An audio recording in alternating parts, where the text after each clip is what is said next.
చిన్న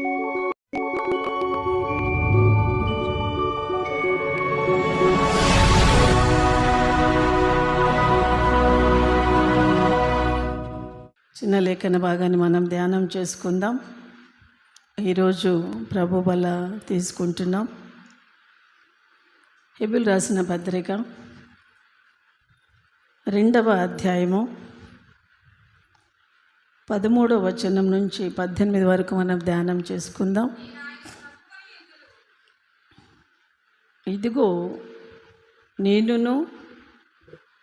నేను ఆయనను నమ్ముకొని యుందును అనియు, ఇదిగో నేనును దేవుడు నాకిచ్చిన పిల్లలను అనియు చెప్పుచున్నాడు.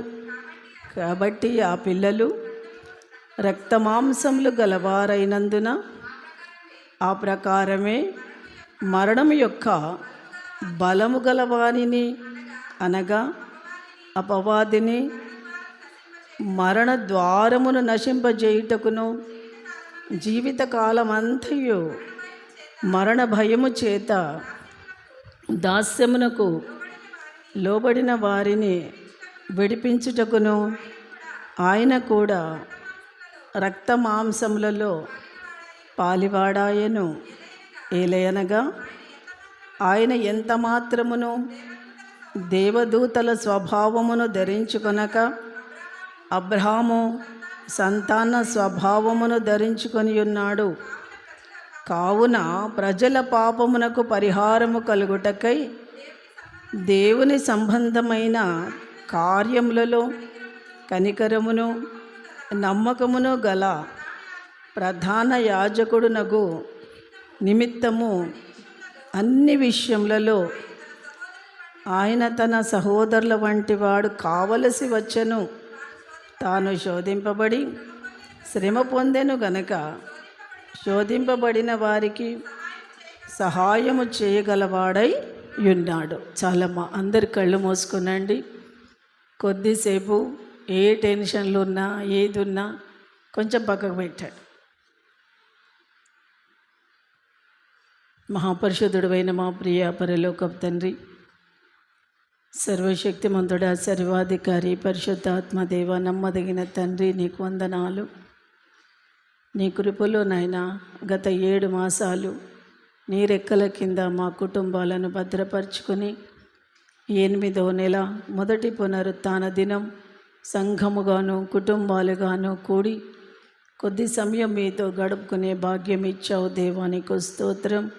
ఈ దినాన్ని చూడలేక ఎంతోమంది లోకాన్ని విడిచి వెళ్ళిపోయారు.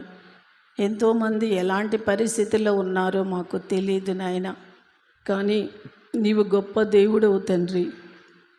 మమ్మల్ని సజీవులుగా ఉంచి ఈరోజు నా ప్రభువా నీ సన్నిధానములో నీతో గడుపుకునే మంచి అవకాశాన్ని మీరు మాకు ఇచ్చారు. దేవానికి స్తోత్రం.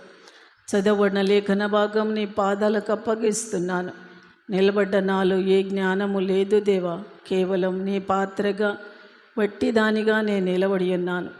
నా నోటిని మీరే వాడుకొని మీ నామానికి మహిమ తెచ్చుకోమని, వినగల చెవులను గ్రహించగల మనస్సును మా అందరికీ మీరు ప్రసాదించమని నా ప్రియ రక్షకుడైన యేసుక్రీస్తు నామమున ప్రార్థించి అడిగి వేడుకుంటున్నాను తండ్రి.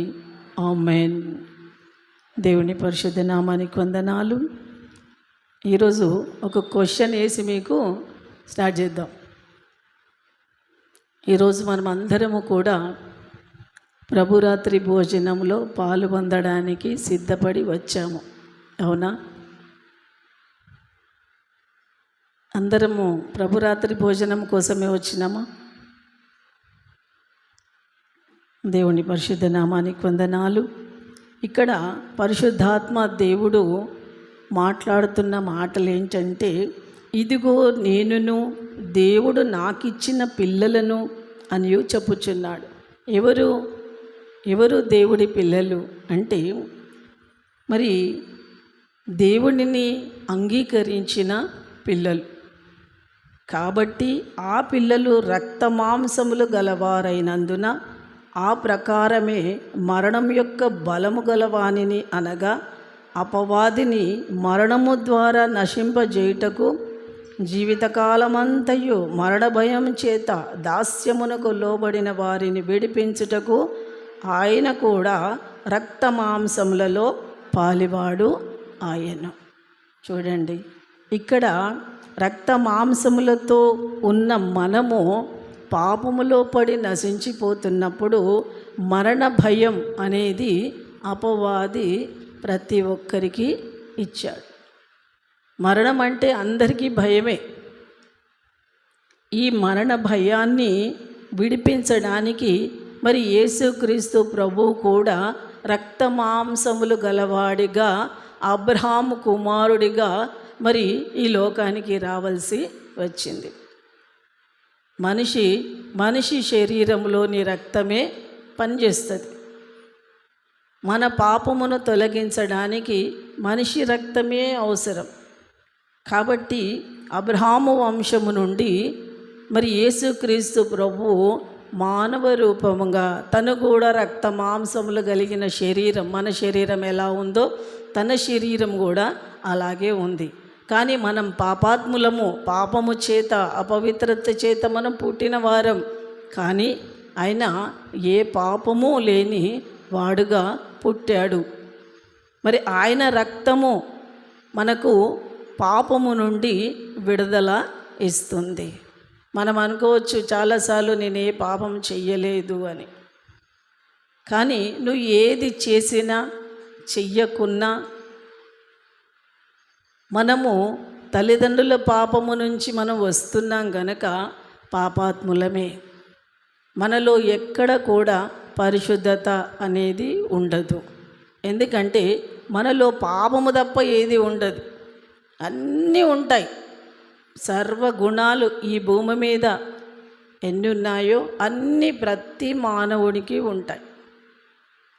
మరి అవన్నీ కూడా పోవడానికే ప్రభువు ఈ లోకానికి వచ్చాడు. క్షణమొక్కలాగా మారిపోతూ ఉంటాం. ఏ టైంలో ఎలా మారుతామో, ఏ టైంలో ఏం మాట్లాడతామో, ఏం చేస్తామో మరి అది మనకే తెలియకుండా జరిగిపోతాయి. మనకు తెలియకుండానే చాలా జరిగిపోతూ ఉంటాయి మన జీవితంలో. తర్వాత ఆలోచిస్తే అరే ఇదంతా ఎలా జరిగింది అంటే ఏమో ఎలా జరిగిందో మనకు తెలియకుండానే మన జీవితంలో చాలా జరిగిపోతూ ఉంటాయి. మరి ఇవన్నీ కూడా తీసివేయడానికి పవిత్రమైన మూర్తిగా ఆయన ఉద్భవించాడు ఈ భూమిపైన. మరి ఆ ప్రభువు ఏమంటున్నాడంటే తను ప్రధాన యాజకుడుగు నిమిత్తము అన్ని విషయంలో ఆయన మనకు సహోదరుడు వంటి వాడాయను. అంటే మనతో పాలిభాగస్థుడాయను. తను మనకి తండ్రి, తను మనకు స్నేహితుడు, తను మనకు అన్న, మనకు తమ్ముడు, మనకు ఆలోచనకర్త, మన తోటి సహోదరుడు. అక్కడున్న మరి యూదులందరూ ఏమనుకుంటున్నారంటే యేసయ్య అద్భుతాలు చేస్తుంటే ఈయన మన వంటి వాడేగా, మరియమ్మ యోసేపులకు పుట్టినవాడేగా, ఇక్కడ ఈయనకి ఎట్లా వచ్చిన ఈ అద్భుతాలు చేసేది అనుకుంటున్నారు. ఎందుకంటే మానవుడిలా ఉన్నాడు గనక. మనకు కూడా ఆయన నిజమైన స్నేహితుడు. నువ్వు నా ఫ్రెండ్ అనొచ్చు, నువ్వు నా తండ్రి అనొచ్చు, నువ్వు నాకు ఒక మంచి సలహాదారుడివి అనొచ్చు. ఆయన నువ్వు ఏ పేరుతో పిలిచినా కూడా నీకు సహాయం చేసేవాడు ఆయన. నీకు ఎలాంటి సహాయములో నువ్వు ఎలా పిలుస్తావో ఆ టైంలో నీకు అలా వచ్చి సహాయం చేసేవాడు ఆయన. మరి అలాంటి ప్రభువు మరి తనేమంటుండంటే తను కూడా మీలాగే భూమి మీదకి వచ్చినప్పుడు నేను శోధింపబడ్డాను. అంటే నేను మనుషుల ద్వారా శోధనలు ఎదుర్కొన్నాను. ఎలా ఎదుర్కొన్నారు? ఒక పాపాత్మురాలైన స్త్రీ దగ్గరికి వెళ్తే ఈయన పాపాత్మురాలైన స్త్రీ దగ్గరికి వెళ్ళాడు అంటున్నారు. దొంగల దగ్గరికి వెళ్తే ఈయన దొంగ అంటున్నాడు. భోజన పంక్తిలో కూర్చుంటే ఈయన తిండిపోతూ అంటున్నారు. అంటే మానవుడిగా ఉన్న ప్రతి మనిషి కూడా ఖచ్చితంగా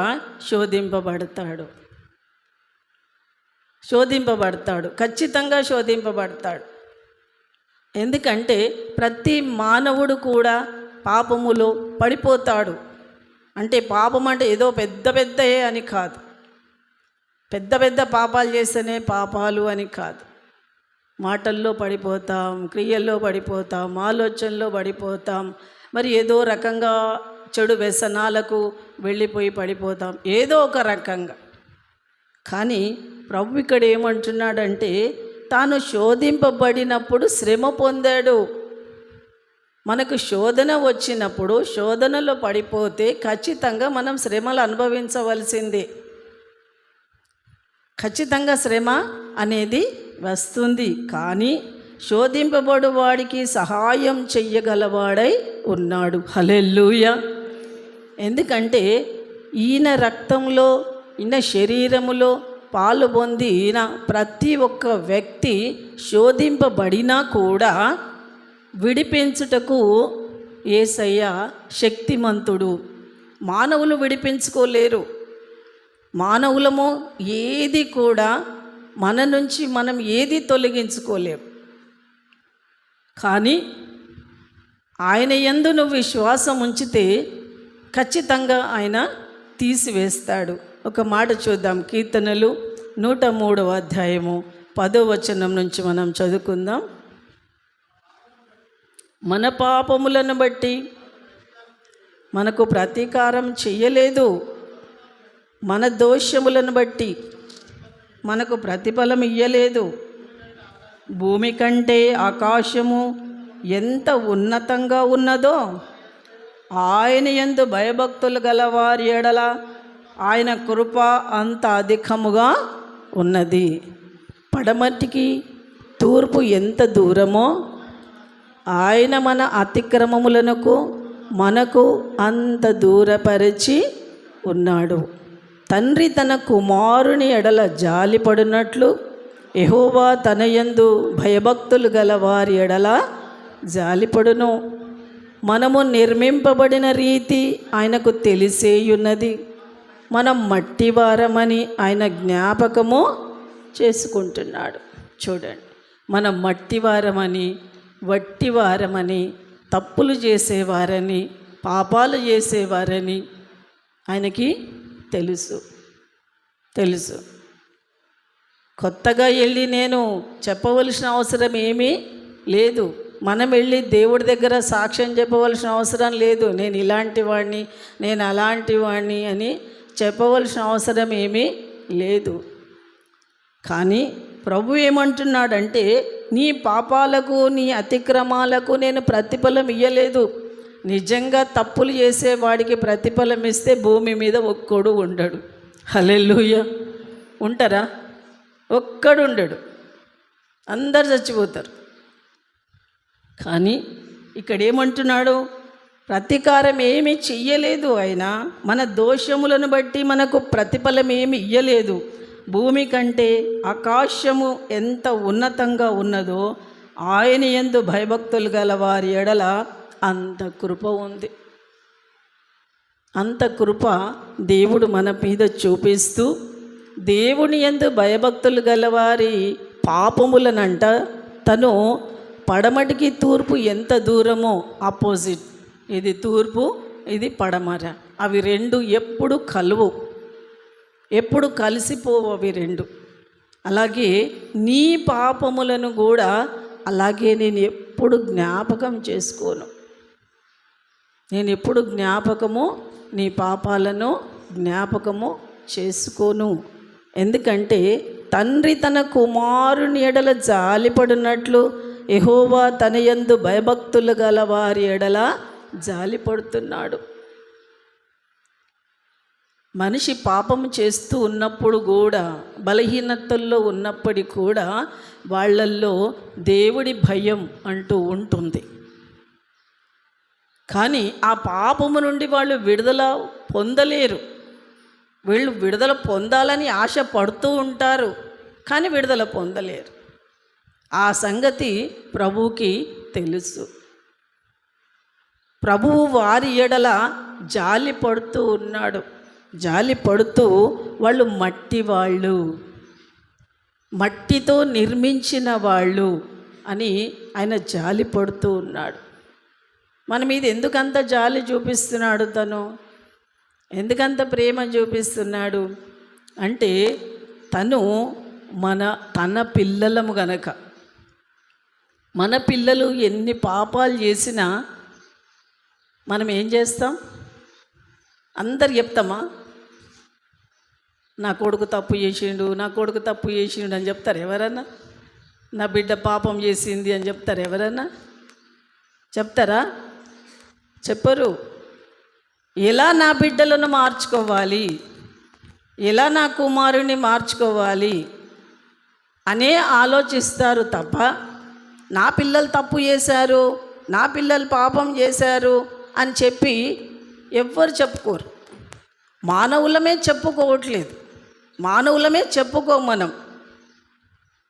మరి పరమ తండ్రి, రక్తం ఇచ్చిన తండ్రి అయిన, ప్రాణం పెట్టిన తండ్రి, తన బిడ్డలను రక్త మాంసములతో పెంచిన తండ్రి, తన రక్తం ఇచ్చి తన శరీరం ఇచ్చి పోషిస్తున్న తండ్రి అయినా ఆయన ఎలా కోప్పడతాడు? వారి తప్పుల గురించి ఎలా ఆయన బాధపడతాడు తప్ప క్షణమాత్రమే నా కోపము, ఆయుష్కాలం అంతయు కూడా నా దయ మీ మీద ఉంటుంది. చూడండి ఆయన ప్రేమ ఎంత ప్రేమ. కాబట్టి తన యందు ఎవరు భయం భక్తి కలిగి ఉంటే వాళ్ళ ప్రతి పాపమును నేను ఎప్పుడు జ్ఞాపకం చేసుకోను. ఒక పాపాత్మురాలైన స్త్రీని తీసుకొచ్చి నడి రోడ్డు మీద కూర్చోబెట్టి అందరూ రాళ్లతో కొట్టడానికి రెడీ అవుతారు. అప్పుడు యేసయ్య గడికి వచ్చి, మీలో పాపం చెయ్యని వాడెవడో వాడు రాయితో కొట్టండి అంటాడు. అందరూ రాళ్ళు కింద పడేసి అందరూ వెళ్ళిపోతారు. ఎందుకంటే వాళ్ళ మనస్సాక్షి వాళ్ళను గద్దిస్తుంది. నేను పాపినే, రాయి కొట్టే అధికారం నాకు లేదు, నేను పాపిని అంటూ అందరూ రాళ్ళు కింద పడేసి అందరూ వెళ్ళిపోతారు. ఆ పాపాత్మురాలైన స్త్రీకి ప్రభు ఒకటే మాట అంటాడు, ఇక పాపం చెయ్యకు. అంతే, ఆయన చెప్పిన మాట అది. ఆయన కొట్టగలుగుతాడు, రాళ్లతో కొట్టగలుగుతాడు, తిట్టగలుగుతాడు, ఏ శిక్షనైనా ప్రభు వెయ్యగలుగుతాడు. కానీ తను ఎందుకు వేయలేదు? తనకు కావలసింది దేవుడి యొక్క తన ఆత్మ ఉన్నది. ఆ ఆత్మ తనకు కావాలి. శరీరముతో నువ్వు చేసిన పాపానికి తను అడగట్లేదు. శరీరము రక్త మాంసాలు దేవుని రాజ్యంకు చేరవు. ఆత్మలో పశ్చాత్తాపం ఇక నువ్వు చెయ్యకు అన్నప్పుడు అప్పటి నుంచి ఆమె ఇక పాపము చెయ్యకుండా యేసుక్రీస్తు ప్రభు సువార్త ఎక్కడ ప్రకటించబడుతుందో అక్కడికి వెళ్తూ దేవుడితో ఉంటూ యేసయ్యను వెంబడిస్తూ పరిచర్య చేస్తూ ఉంది. వచ్చిన వాళ్ళందరికీ కూడా పరిచర్య చేస్తూ ఉంది. తను అంటే తన మనస్సు మార్చుకొని దేవుడి పైన ప్రేమను పెంచుకుంది. తను దేవుడి పైన ఎవరు ప్రేమను పెంచుకుంటారో వాళ్ళు పాపం చెయ్యడానికి కూడా వాళ్ళ మనస్సు ఒప్పుకోదు. ఇక వాళ్ళు ఇంకా తప్పులు చేస్తున్నారు అంటే దేవుడి ప్రేమ వాళ్ళలో లేదు కాబట్టే వాళ్ళు ఈజీగా తప్పులు చెయ్యగలుగుతారు, ఈజీగా పాపాలు చెయ్యగలుగుతారు. అంటే ఏంటి? ఇంకా తను దేవుని గురించి, దేవుడి ప్రేమ గురించి, దేవుడి ఆత్మ గురించి ఇంకా వాళ్ళకు అర్థమో కాలేదు. ఇంకా వాళ్ళు పాపంలో ఉన్నారు, కడగబడిన పాపులు వాళ్ళు. అంటే రక్షణ పొందుతారు కానీ వాళ్ళలో మారు మనస్సు అనేది ఉండదు. ఇంకా అందులోనే వెళ్ళిపోతూ ఉంటారు. కానీ ఇక్కడ ప్రభు అంటున్నాడు, నేను నిన్ను కన్నాను, నువ్వు నా ప్రియ కుమారుడివి, కుమార్తెవు. మరి నా రక్తము నా శరీరము నీకు ఇచ్చి నా బిడ్డగా నేను చేసుకున్నాను. నేను పవిత్రంగా ఉన్నట్టుగా నా బిడ్డ కూడా పవిత్రంగా ఉండాలి అని ప్రతి తల్లిదండ్రి కోరుకుంటారు. ప్రతి తల్లిదండ్రి కోరుకుంటారు. అలాగే తండ్రి కూడా తన రక్తం ఇచ్చి మరి మనని కన్నాడు గనక ఆయన కూడా ఏమనుకుంటున్నాడు, నా బిడ్డలు ఏ పాపం చెయ్యొద్దు. ఆయన కోరుకునేది అదే కోరుకుంటున్నాడు. మరి అలా కోరుకుంటున్న ఆ తండ్రి ఏమంటున్నాడు, ఒకవేళ నీ మనసు నా మీద ప్రేమ కలిగి నా యందు భయభక్తులు కలిగి నువ్వు ఉంటే ఇక నీ పాపం నేను ఎప్పుడు గుర్తు చేసుకోను. నువ్వు పాపివి అని నువ్వు అనుకోవాల్సిన అవసరం కూడా లేదు. ఎందుకంటే నువ్వు నా బిడ్డవి. మురికితో ఉన్న నిన్ను నా రక్తం ఇచ్చి కడిగి నిన్ను పవిత్రంగా నేను చేసుకుంటున్నాను. నువ్వు ఇంకెప్పుడు పాపాలను గుర్తు చేసుకోవాల్సిన అవసరము లేదు. ఇక చాలు. ఆ పాపాత్మురాలైన స్త్రీకి ఏ విధంగా చెప్పాడో ఇక చాలు. నువ్వు ఏ బలహీనతల్లో ఉన్నావో ఆ బలహీనతల నుంచి నువ్వు విడుదల పొందడానికి ఇష్టపడు. అది ఆయన చెప్తున్న మాట. మరి ఇంకొక మాట కూడా మనం చూద్దాం. మరి యోహాను సువార్త 3వ అధ్యాయంలో మనం చూద్దాం 19వ వచనం. ఆ తీర్పు ఇదే, వెలుగు లోకములోనికి వచ్చెను గాని తమ క్రియలు చెడ్డవైనందున మనుషులు వెలుగును ప్రేమించక చీకటినే ప్రేమించిరి. దుష్కార్యము చేయు ప్రతివాడును వెలుగును ద్వేషించును, తన క్రియలు దుష్క్రియలుగా కనపడకుండునట్లు వెలుగునొద్దకు రాడు. సత్యవర్తనుడైతే తన క్రియలు దేవుని మూలముగా చెయ్యబడినవని ప్రత్యక్షపరచబడినట్లు వెలుగునొద్దకు వస్తాడు. చాలమ్మ. ఇక్కడ ప్రభువు చెప్తున్నాడు, దేవుడు లోకమును ఎంతో ప్రేమించెను కాగా ఆయన తన అద్వితీయ కుమారునిగా పుట్టిన వాణియందు విశ్వాసముంచు ప్రతివాడు నశింపక నిత్య జీవం పొందినట్లు ఆయన అనుగ్రహించెను. మనకు ఒక అవకాశం, ఇది అవకాశం. నిత్య జీవము పొందడానికి దేవుని అద్వితీయ కుమారుని యందు మనం విశ్వాసము ఉంచాలి, నమ్మకం ఉంచాలి. ఆ నమ్మకం ఉంచినప్పుడే మనము నిత్య జీవానికి వారసులుగా అవుతాము. కానీ ఇక్కడ ఏమంటున్నా అంటే, వెలుగు లోకానికి వచ్చింది.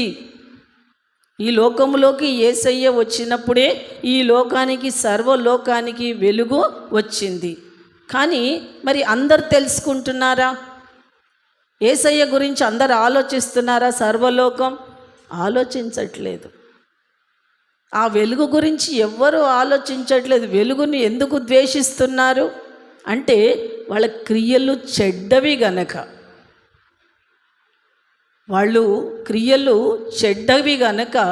వాళ్ళు యేసయ్యను ద్వేషిస్తున్నారు. లోకమంతా ద్వేషిస్తుంది. చూడండి, లోకమంతా పాపముతో నింపబడి ఉన్నది కనుక ఎవరికైనా మామూలుగా మాట్లాడినప్పుడు, మా ఇంటి దగ్గర అక్కడ అలియాబాద్లో ఉన్నప్పుడు కొంతమంది అనేవాళ్ళు, అమ్మో మీ యేసుప్రభు నమ్ముకుంటే తాగొద్దటగా, తిరగొద్దటగా, ఇది చెయ్యొద్దటగా, అది చెయ్యొద్దటగా. చూడండి, అంటే వాళ్ళల్లో ఏ భయం ఉంది? పాపాన్ని వదిలిపెట్టడానికి వాళ్ళ మనసు అంగీకరించట్లేదు. దేవుణ్ణైనా వదిలేస్తారు కానీ పాపాన్ని వదలరు. వాళ్ళ క్రియలు చెడ్డవి కనుక వాళ్ళు దేవుని దగ్గరికి రారు. కొంతమంది ఎలా ఉంటున్నారంట, మరి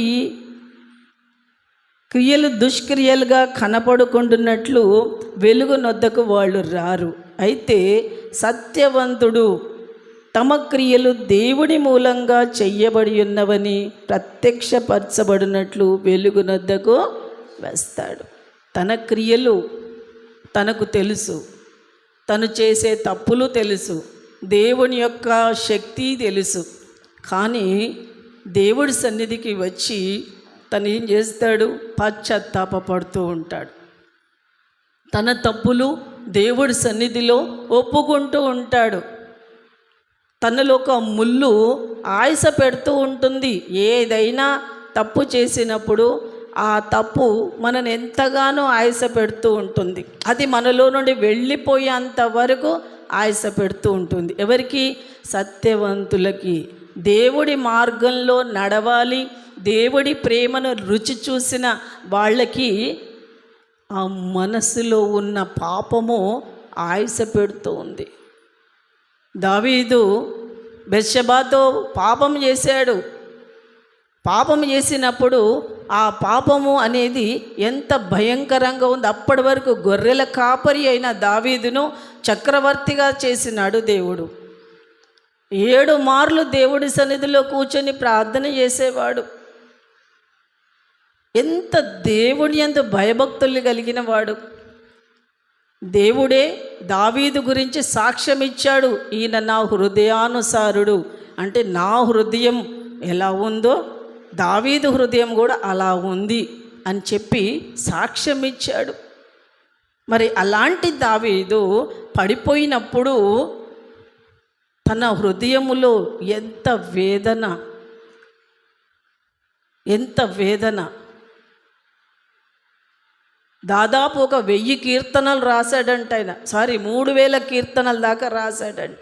అంటే వేదనతో ప్రేమ లేఖ దేవుడికి రాస్తున్నాడు. దేవా నిన్ను నేను ఎంత ప్రేమిస్తున్నాను అని. మరి కీర్తనల గ్రంథం అంతా కూడా దేవుని యొక్క ప్రేమ లేఖ. అది దేవుడికి నేను ఎంత ప్రేమిస్తున్నానో చూడు, ఈ ఒక్క చిన్న తప్పు కాయవా నువ్వు? చూడండి. అంటే తను సత్యవంతుడు, దేవుడి మార్గంలో ఉన్నవాడు. తప్పిపోయినప్పుడు తన హృదయములో ఎంతగా వేదన అనుభవిస్తూ ఉన్నాడు.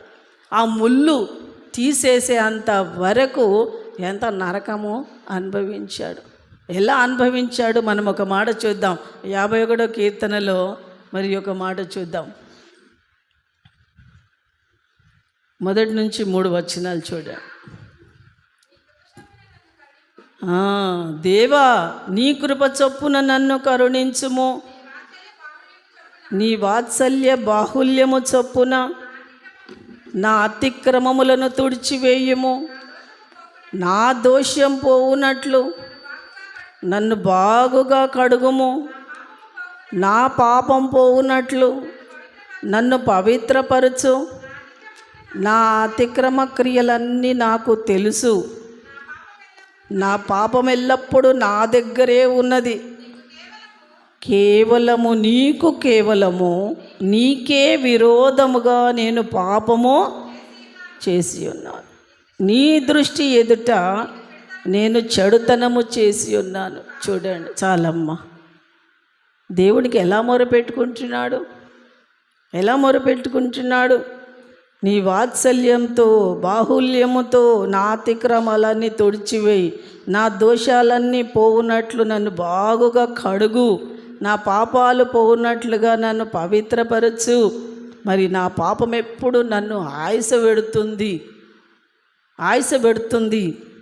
మరి కేవలము నీకు విరోధముగానే తప్పు చేశాను. మనుషులకు భయపడుతున్నాడా ఆయన? మనుషులకు భయపడట్లేదు, లోకానికి భయపడట్లేదు. కానీ ఎవరికి భయపడుతున్నాడు? దేవుడికి భయపడుతున్నాడు. దేవుడికి భయపడుతున్నాడు, మనుషులకు భయపడట్లేదు. ఆయన లోకం ఏమనుకుంటుందో అని అనుకోవట్లేదు, ఎవరేమనుకుంటున్నారు అని అనుకోవట్లేదు. కానీ దేవుడు చూస్తున్నాడు, దేవునికి భయపడుతున్నాడు. దేవుడికి భయపడి దేవుని సన్నిధిలో రాత్రంతా నేను కన్నీరు కారుస్తే నా పరుపు నీళ్ళల్లో తేలుతుంది అంటాడు. ఎంతగా ఏడుస్తున్నాడు తన పాపం కోసం. దేవా, నువ్వు నన్ను ఎంత ప్రేమించావు, కానీ నేను కృతజ్ఞత లేనివాడిగా ఉన్నాను.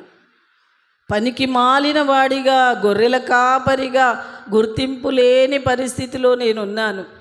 ఈరోజు నాకు గుర్తింపు ఇచ్చావు కదా, నీ బిడ్డగా నన్ను ముద్ర వేశావు కదా, లోకంలో ఉన్న అందరికంటే నన్ను ఎక్కువగా ప్రేమించావు కదా, నా ప్రతి పరిస్థితులలో, నా ప్రతి బాధలో, ప్రతి శోధనలో నాకు తోడుగా ఉన్నావు కదా.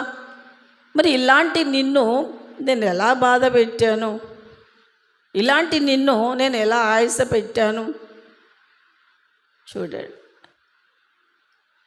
ఎంత దుఃఖకరంగా తన హృదయం పగిలిపోతూ పాశ్చాత్తాప హృదయముతో తన హృదయాన్ని పగలగొట్టుకుంటున్నాడు. ఈరోజు ప్రభుకి అలాంటి హృదయము కావాలి. బలులు అర్పించడం కాదు, నైవేద్యాలు అర్పించడం కాదు, ఆయనకు కావలసింది విరిగి నలిగిన హృదయం. విరిగి నలిగిన హృదయమే ఆయనకి ఇష్టమైన బలి. ఈరోజు నేను ఏది చేసినా నా దేవుడికి నచ్చదు అని ఒక్క మాట మనం అనుకుంటే అన్నింటిలో కూడా మనం పవిత్రంగా ఉండగలుగుతాం. ఎందుకంటే ప్రభువే అంటున్నాడు, శోధింపబడతారు, బలహీనమవుతారు, కానీ ఆ బలహీనతల్లో నుండి కూడా లేవగల శక్తి దేవుడు మనకిస్తాడు. ఎప్పుడు? దేవా, నాకు ఇది వద్దు, నిన్ను ఆయాస పెట్టేది నా జీవితంలోకి రావద్దు అని ఎప్పుడైతే నీ మనస్సు దేవుడిని అడుగుతుందో అప్పుడు దేవుడు నీకు సహాయము చేస్తాడు. ఎందుకంటే శోధింపబడిన వారికి ఆయన సహాయము చెయ్యువాడు ఆయన. మా ఇంటి దగ్గర ఒక అమ్మ ఉంటుండే, తల్లి కొడుకులు ఇదే ఉంటుండే. వాడికి ఇంకా మ్యారేజే కాలేదు. వాడు ఉదయమంతా డ్యూటీకి వెళ్ళొచ్చి సాయంకాలం కాగానే 2 బాటిల్ పట్టుకొని ఇంటికి వస్తాడు. వచ్చేసరికి వాళ్ళ అమ్మ ఏం చేస్తుండే, అన్ని పిండి వంటలు చేసి వాడి కోసం రెడీ చేసి పెడతాడు. అమ్మ చూడండి, వాడు మొత్తము అమ్మ దావుడు, కొడుకు దాగు. ఎలా ఉంది చూడండి. ఇక నేను ఒకసారి వెళ్ళి, మరి ఇది మంచి పద్ధతి కాదు కదా, కొడుకుకు బుద్ధి చెప్పాలి నువ్వు, మరి ఇదేంది నువ్వు చేసే పని అంటే, అరే మా పైసలు మా ఇష్టం, నీకేమైంది, నాదే బుద్ధి తక్కువ అనుకొని ఇక సైలెన్స్ అయిపోయినా. మా ఇంటికి ఎదురుగానే ఉంటారు. ఒకరోజు వినాయకులు బరాత్ తీస్తున్నారు, వినాయకులను నిమజ్జనం కోసం. వాడు బాగా ఫుల్ తాగి ఎగురుతూ ఉన్నాడు. ఎగిరి ఒక్కసారి జంప్ అయిపోయాడు పైకి. హార్ట్ ఫెయిల్ అయిపోయి అట్లనే పడిపోయాడు. చూడండి, చిన్న వయసుడే. నా ఇష్టం అన్నప్పుడు ఎవరు మాత్రం ఏం చేస్తారు? దేవుడు కూడా ఏమైనా చేస్తాడా? నా ఇష్టం, నా తప్పు నేను చేస్తా, నా పాపం నేను చేస్తా, నా ఇష్టం అన్నవనుకో, ఆ ఇష్టము తిరిగి నీకు కష్టంగా మారుస్తాడు, దాన్ని కష్టంగా మారుస్తాడు. అప్పుడు తట్టుకోలేము. అప్పుడు దేవుడు చెప్పినప్పుడు నేను ఎందుకు వినలేదు, ఇంత ఘోరమైన పరిస్థితి నాకు రాకుండేది కదా అని తర్వాత పాశ్చాత్తాప పడితే లాభం ఏముంటుంది? నాతాను ప్రవక్త వచ్చి దావీదుకు చెప్తాడు, నువ్వు పాపం చేశావు అన్నప్పుడు తల వంచుకొని రూమ్లోకి వెళ్ళి వారం రోజులు ఉపవాసం ఉండి కన్నీరు గార్చాడు. చూడండి, ఎందుకంటే దేవుడు మనకు పదే చెప్తా ఉంటున్నప్పుడు మనం ఏంటంటే మన జీవితాలలో నా ఇష్టం అన్నవనుకో, నిన్ను నీ ఇష్టానికే వదిలేస్తాడు దేవుడు. నిన్ను కదిలించడు, ఇంకా నీకు నచ్చినట్టుగా వెళ్ళిపో అంటాడు. కానీ సత్యవంతులు సత్యవర్తనుడైతే, దేవా ఈ పాపము నుండి నాకు విడుదల కలిగించు అని చెప్పి దేవుడి సన్నిధిలో ప్రార్థన చేసి వాటిని విడుదల పొందడానికి ఇష్టపడుతూ ఉంటారు. పాపము చేసేవాడు మరి చీకటిలో ఉంటాడు గనక దేవుణ్ణి ద్వేషిస్తూ ఉంటారు. ఈ లోకమంతా దేవుణ్ణి అలాగే ద్వేషిస్తుంది. మరి దేవుని బిడ్డలు ఇంకా బలహీనతల్లో ఉంటే దేవుడి సన్నిధిలో ప్రార్థన చేసి మనము వదిలేయడానికి ఇష్టపడాలి. ఎందుకంటే మనం ఆయన దగ్గరికి వెళ్ళేవాళ్ళం. ఈ లోకంలో చేసిందంతా తీసుకొని ఆయన దగ్గరికి వెళ్ళేవాళ్ళం మనం. మరి ఆయన దగ్గరికి వెళ్ళినప్పుడు ఏ ముఖం చూపిస్తాం మనం? ఏ ముఖం చూపిస్తాం చెప్పండి కదా? మన ముఖం ఎత్తుకోగలుగుతామా ఆయన దగ్గర? న్యాయపీఠం ఎదుట నిలబడ్డప్పుడు, ఆయన న్యాయం తీరుస్తున్నప్పుడు ఏ ముఖం పెట్టుకొని ఆయన ముందర నిలబడతాం? మన ఆయుష్ గడ్డిని పోలి ఉన్నది అంటాడు, అందమంతా 4 రోజులది అంటాడు. మరి గడ్డిని పోలే ఈ ఆయుష్ కోసము ఇంత మరి దేవుని బాధ పెట్టుడు అవసరమా మనకి? దావీదు ఎంత బాధపడి దేవుడి సన్నిధిలో పశ్చాత్తాపముతో కుమిలిపోయాడు. ఈరోజు మనము జ్ఞాపకము చేసుకుందాం. మరి ఇంకొక మాట కూడా మనం చూద్దాం. మత్తయి సువార్తలో పాపము అనేది ఎలా మనకి సంక్రమిస్తుంది అనేది మనం చూద్దాం. మత్తయి సువార్త 12వ అధ్యాయము 43వ వచనం చూద్దాం. ఆ పవిత్రాత్మ ఒక మనుష్యుని వదిలిపోయిన తర్వాత అది విశ్రాంతి వెతుకుతూ నీరు లేని చోట్ల తిరుగుతుండును. విశ్రాంతి దొరకనందున నేను వదిలి వచ్చిన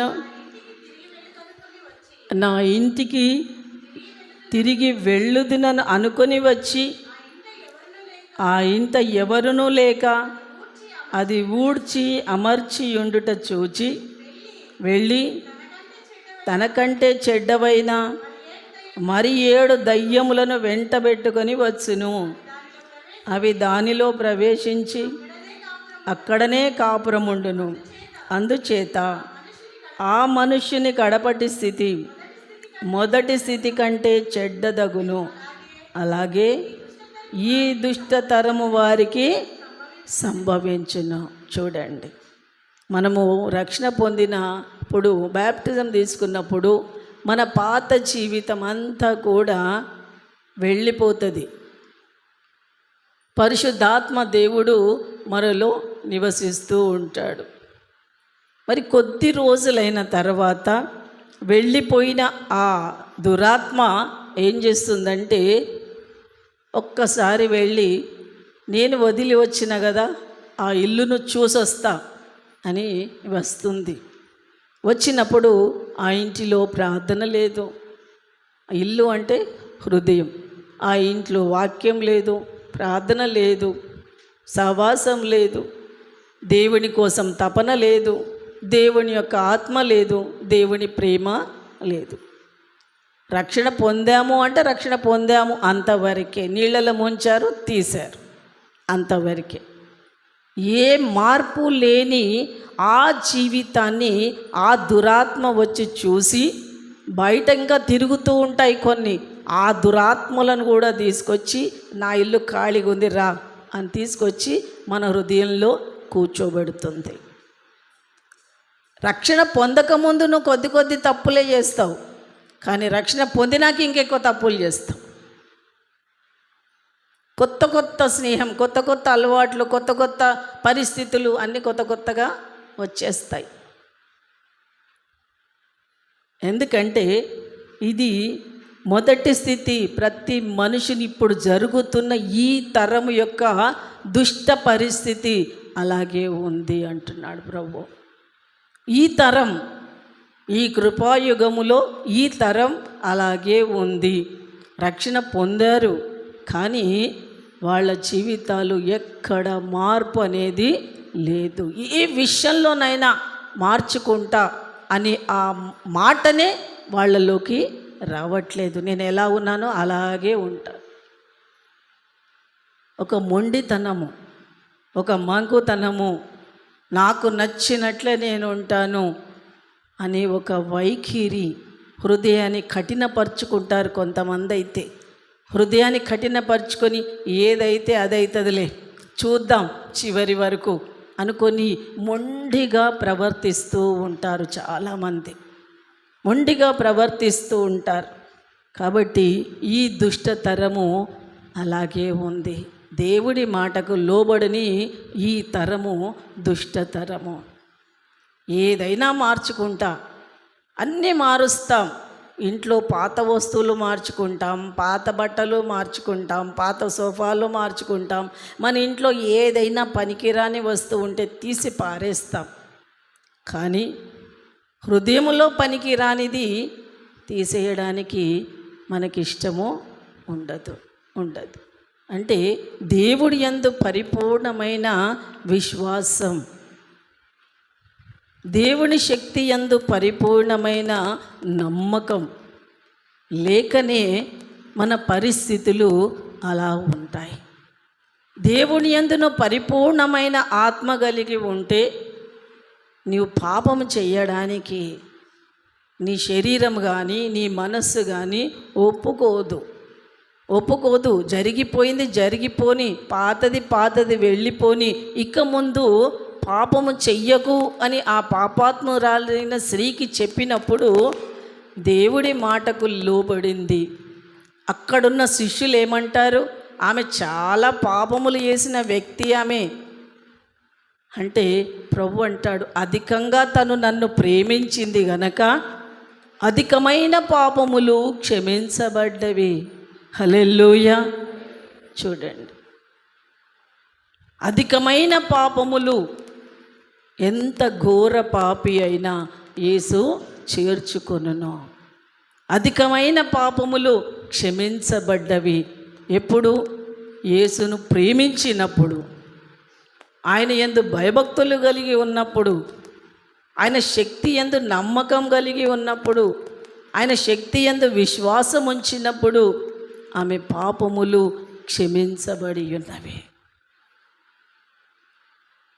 తిరిగి ఎప్పుడు కూడా వెనుకకు తిరిగి తను చూడలేదు. దావీదు కూడా ఎప్పుడు వెనుకకు తిరిగి చూడలేదు. ఎందుకంటే దేవుని రాకడ చాలా సమీపముగా ఉంది. ఎవరిని ఎవ్వరు మార్చలేరు. కానీ ప్రభు మనకు ఎన్నో అవకాశాలు మనకు ఇస్తూ ఉన్నాడు.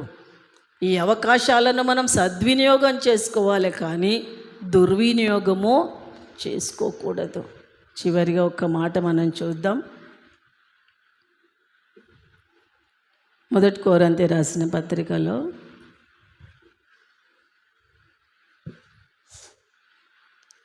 11వ అధ్యాయము 12వ వచనం చూద్దాం.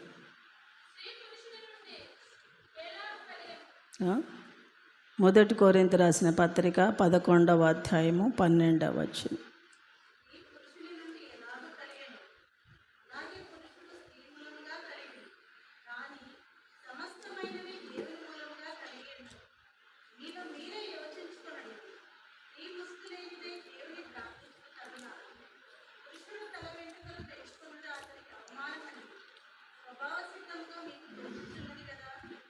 మొదటి కొరింథీ రాసిన పత్రిక 11వ అధ్యాయము 12వ వచనం చదువుతున్నారా?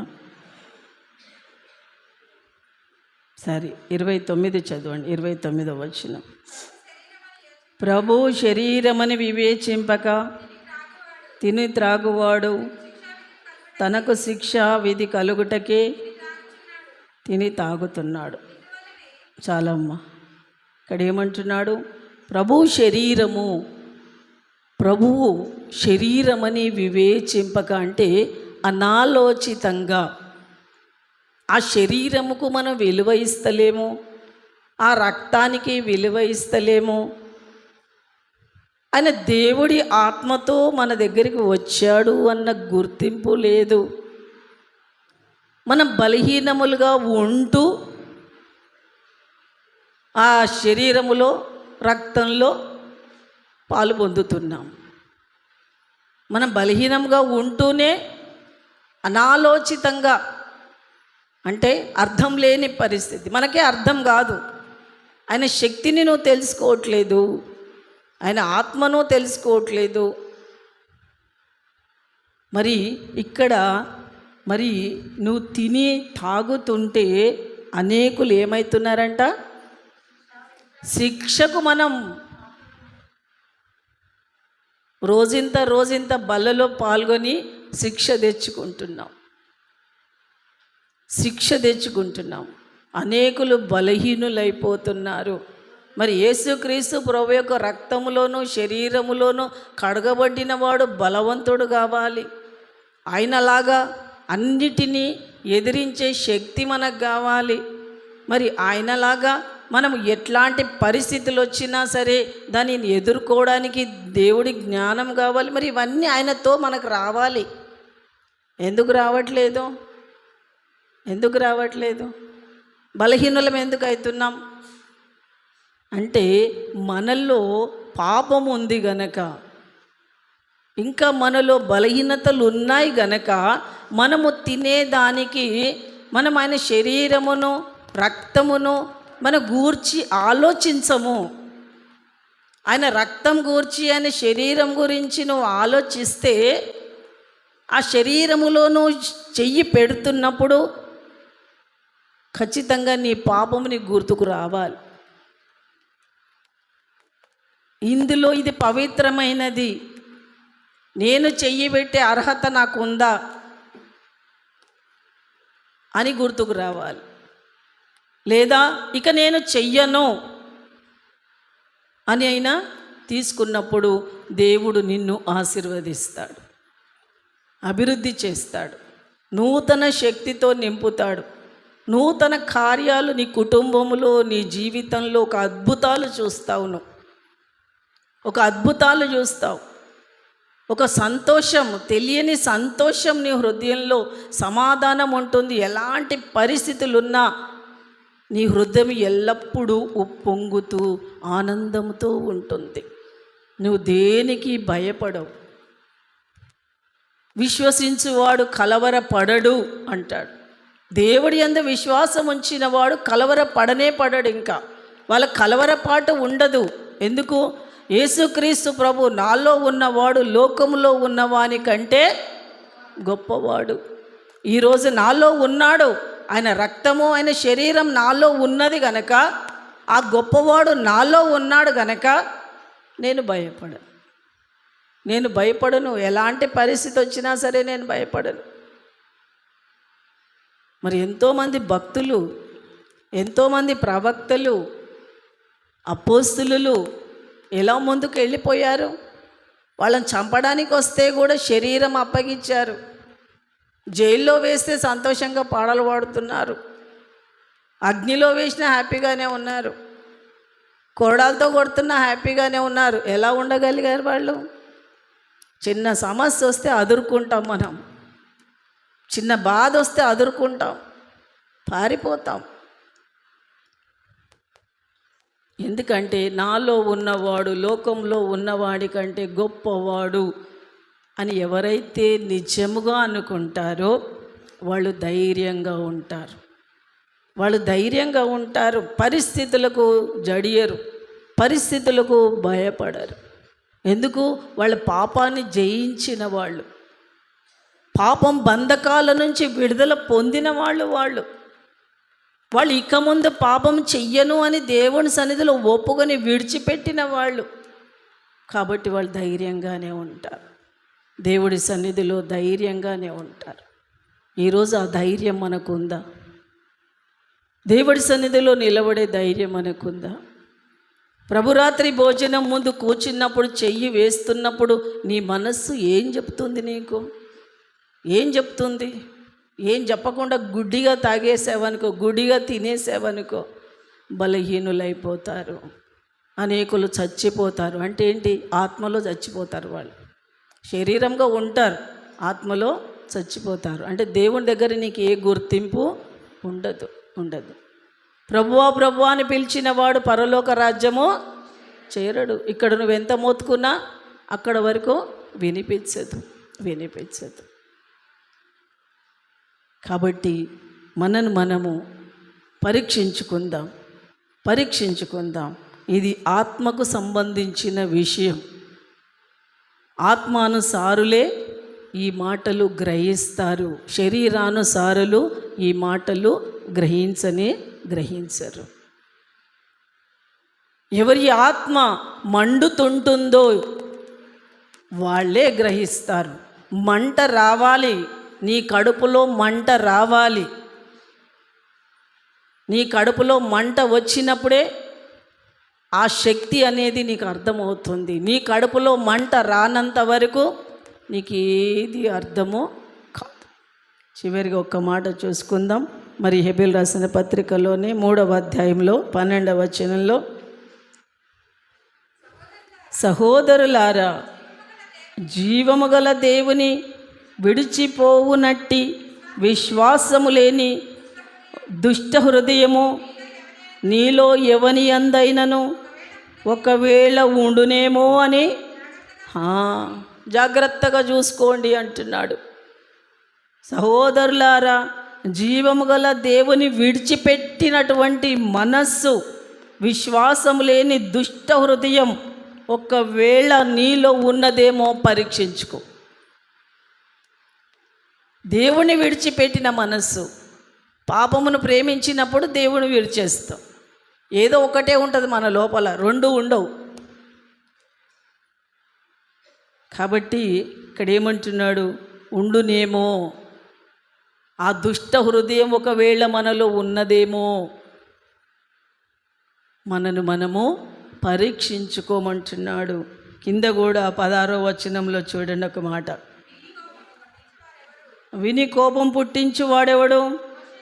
మోషే చేత నడిపింపబడి ఐగుప్తులో నుండి బయలుదేరి వచ్చిన వారందరే కదా. ఎవని మీద 40 ఏండ్లు ఆయన కోపగించెను?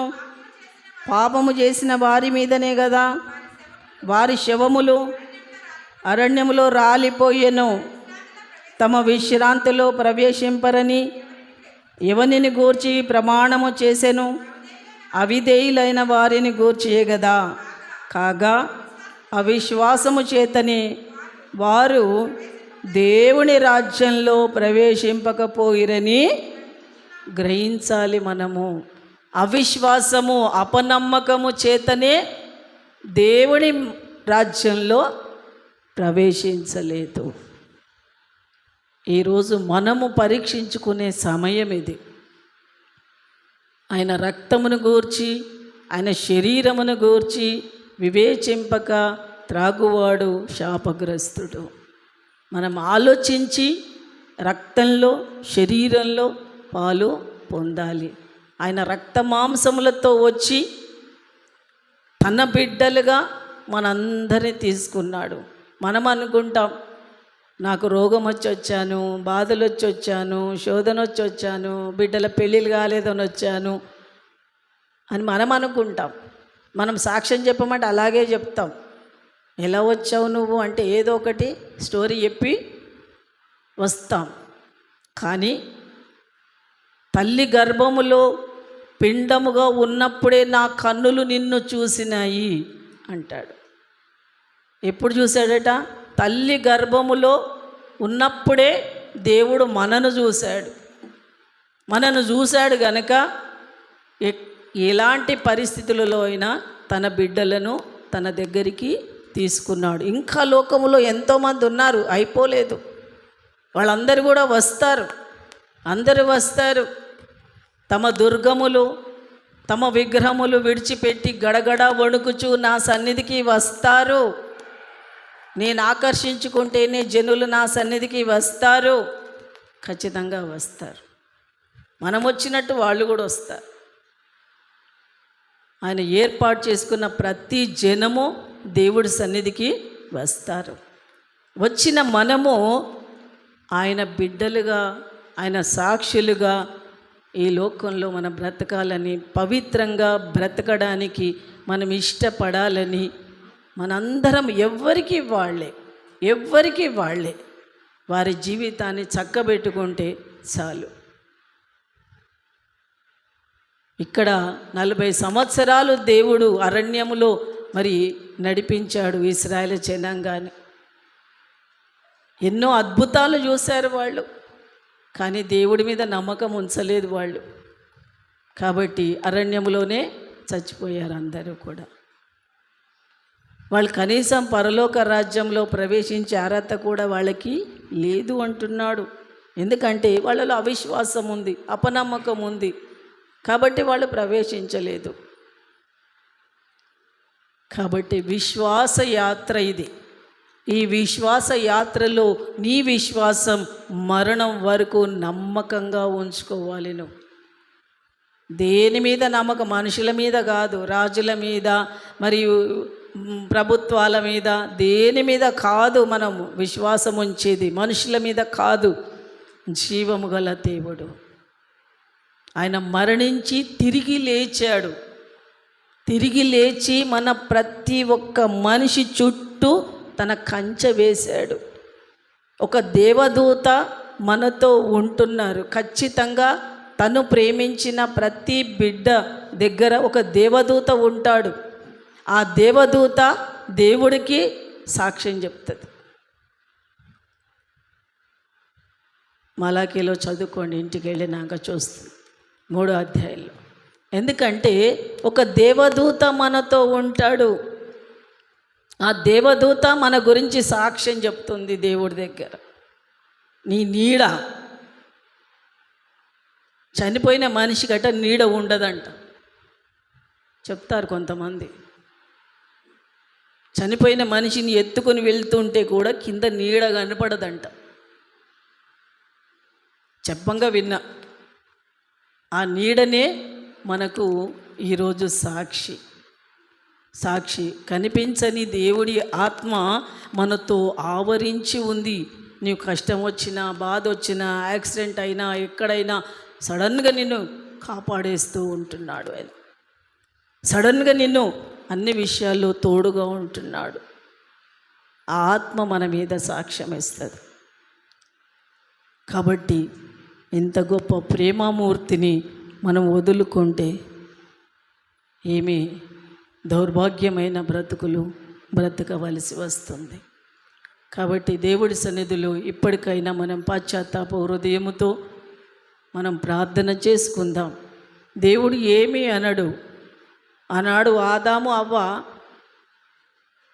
మరి ఆ సర్పం చెప్తున్న మాటలు వింటున్నప్పుడు ఆపొచ్చుగా. ఆ మాటలు, ఆ సర్పం మాట మీరు వినొద్దు, పాపం చెయ్యొద్దు అని ఆయన ఆపొచ్చు కదా. ఎందుకు ఆపలేదు అంటే పాపం పుణ్యం రెండు ముందర పెట్టాడు. నువ్వు ఏది తీసుకుంటావో అదే నీది. వాళ్ళు పాపం తీసుకున్నారు, భూమికి శాపం తీసుకొచ్చారు. ఆ శాపం కోసం దేవుడే తిరిగి భూమి మీదకి రావాల్సిన పరిస్థితి వచ్చింది. చూడండి, దేవుడు మన ముందు రెండూ పెట్టాడు. నీకు ఏది అందంగా కనపడుతుంది? దేవుడి సన్నిధి అందంగా కనపడుతుందా? లోకంలో ఉన్నది నీకు అందంగా కనపడుతుందా? ఏది కనిపిస్తుందో అదే నువ్వు ఎన్నుకో. ఈరోజు మనము దేవుడి సన్నిధిలో ప్రార్థన చేసుకొని మరి ప్రభురాత్రి భోజనంలో మనం పాలు పొందుతాం. ప్రార్థన చేసుకుందాం. మహాపరిశుద్ధుడైన మా ప్రియ పరలోకపు తండ్రి, సర్వశక్తిమంతుడ, సర్వాధికారి, నమ్మదగిన దేవుడా, నీకు వందనాలు. పాపాత్ములమైన మా కొరకు దేవా, ఈ మానవులు రక్త మాంసములు కలిగిన వారని నీవును నా తండ్రి రక్త మాంసములు గలవాడిగా అబ్రాహాము సంతానములో నుండి నాయనా మీరు వచ్చారు. మానవుడిగా ఈ లోకంలో 33.5 సంవత్సరాలు మా కొరకు ఈ లోకంలో మాతో పాటు ఉన్నారు. దేవానికి స్తోత్రం. సర్వమానవాళి కొరకు నా తండ్రి నీ పరిశుద్ధమైన రక్తాన్ని భూమి మీద పలికించారు. ఎంతమంది మిమ్మల్ని అంగీకరిస్తారో వాళ్ళందరూ నా బిడ్డలు అన్నావు. దేవానికి స్తోత్రం. ఈ రోజు నీ రక్తంలో నీ శరీరములో పాలు పొందే ప్రతి బిడ్డ నీ బిడ్డ తండ్రి. ఇంకా ఏ బలహీనతల్లో ఉంటున్నారో, ఇంకా ఏ పాప మార్గంలో ఉంటున్నారో, ఏవి దూరం చేసుకోలేకపోతున్నారో, ఏవి వారిని మోసం చేస్తుందో, ఎలాంటి పరిస్థితులలో ఉన్నారో హృదయాంతరంగం ఎరిగిన దేవా, వాళ్ళ హృదయాలు కఠినపరచుకొనకుండా దేవా నీ మెత్తటి హృదయాన్ని ప్రసాదించు. నీవు ఈ లోకంలో ప్రేమను చూపించావు. ఆ ప్రేమను మేము నా తండ్రి బ్రతికున్నప్పుడే నీ ప్రేమలో పాలు పొందే వారిగా మమ్మల్ని సిద్ధపరచండి. నీ ప్రేమలో సకల ఆశీర్వాదం ఉంది, సంతోషం ఉంది, ఆశీర్వాదము ఉంది. అలాంటి ఆశీర్వాదాలు మేము మా పాపాల వల్ల పోగొట్టుకుంటున్నామేమో తండ్రి. దయతో క్షమించండి దేవా. నీ పరిశుద్ధాత్మ చేత ఈరోజు మా ప్రతి పాపమును కడగండి, మా విధేయతను కడగండి, మా అపనమ్మకాన్ని కడగండి. మీరు శోధింపబడ్డారు దేవా, మేమును ఈ లోకంలో శోధింపబడుతున్నాం. తెలిసి తెలియక మరి నా తండ్రి అజ్ఞానము చేత నా తండ్రి ఎన్నో తప్పులు చేస్తున్నాం. మిమ్మల్ని ఎంతగానో ఆయాస పెడుతున్నాం. మీ గాయాలను రేపేవారిగా ఉంటున్నాం. ఈరోజు క్షమించండి దేవా. దేవా, సర్వమానవాళి కొరకు చిందించిన పరిశుద్ధ రక్తం కొత్త నిబంధన రాసింది దేవా. క్షమాగుణం మీరు మాకు ఇచ్చారు, మమ్మల్ని క్షమించారు. మా పాపములను ఎప్పుడు జ్ఞాపకం చేసుకోను అన్నావు తండ్రి. ఇక ముందు పాపం చెయ్యకు అంటున్నావు. అలాంటి మంచి తీర్మానం తీసుకొని నీ బిడ్డలుగా బ్రతికే హృదయం మా అందరికీ మీరు ప్రసాదించండి. విన్న ప్రతి మాట మా హృదయాల్లో పదిలపరచండి. మరి ఈ నెలంతా కూడా నూతన హృదయాలతో, నూతన మనస్సుతో ప్రవ్వా నిన్ను ఎదుర్కొనే బిడ్డలుగా దేవా నీ సన్నిధిలో నేను ఆనందంతో వచ్చాను. దేవా నీ సన్నిధిలో నేను హృదయము ఆరాధనతో వచ్చాను అని చెప్పేవారిగా మా హృదయాలను సిద్ధపరచండి. నీ సన్నిధిలో ఉన్న ఆ సంపూర్ణ సంతోషం, ఆ సంపూర్ణ సుఖం అనుభవించే వారిగా మమ్మల్ని అందరినీ మీరు సిద్ధపరచండి. ఐక విచారాల నుంచి విడుదల దయచేయి తండ్రి. ఈ లోక సంబంధమైన ప్రతి ఆలోచన గతించిపోతుంది, నశించిపోతుంది. కానీ నీ మాటలు గతించవు, నశించవు దేవా. నీ ఆత్మతో ప్రతి బిడ్డను నడిపించి ధైర్యపరిచి కృప చూపించుమని విన్న ప్రతి మాట మా హృదయాలు పదిలపరిచి మీరే కార్యం చేస్తారని విశ్వాసంతో నమ్ముతూ నా ప్రేరక్షకుడైన యేసుక్రీస్తు నామమున ప్రార్థించడి వేడుకుంటున్నాను తండ్రి. ఆమెన్.